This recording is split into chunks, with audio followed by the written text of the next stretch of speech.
First of all, we must keep in mind that it may be useful to talk about location, timing, and intensity of infections instead of waves and their number, although the latter is in common usage.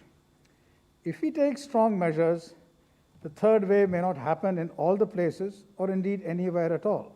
It depends much on how effectively the guidance is implemented at the local level, in the states, in districts, and in the cities everywhere.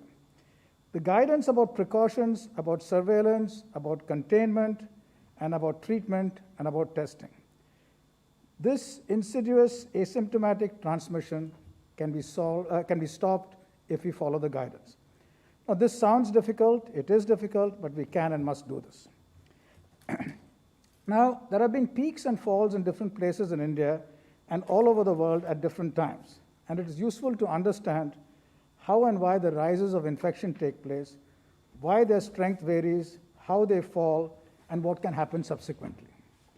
Very simply put, infections rise when the virus has opportunities to infect humans. When the virus runs out of opportunities, infections fall. The virus runs out of opportunities if the number of people it can potentially infect is lowered drastically. This happens because people who have been infected earlier are unlikely to be reinfected for a while.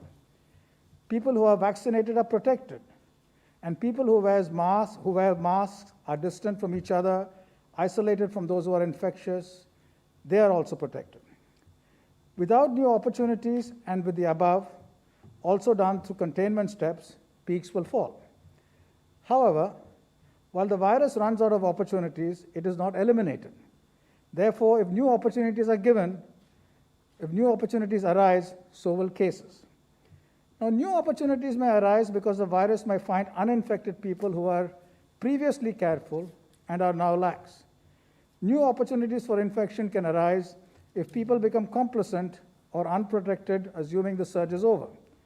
The frequency and sizes of such ups and downs must be reduced. This is in our hands. So keep effective distance, ensure adequate ventilation, do not crowd indoors or outdoors, wear masks appropriate to your location. For example, caregivers should protect their wards and themselves extra carefully. Remember also that asymptomatic people can transmit. This is all the more reason to take care. As vaccination rolls out until coverage is maximal, each and every measure we take that can prevent or reduce rises and falls in current locations are important. So please stay safe, maintain effective distance, ensure indoors are well ventilated, and with this we can greatly reduce the frequency and size of infections.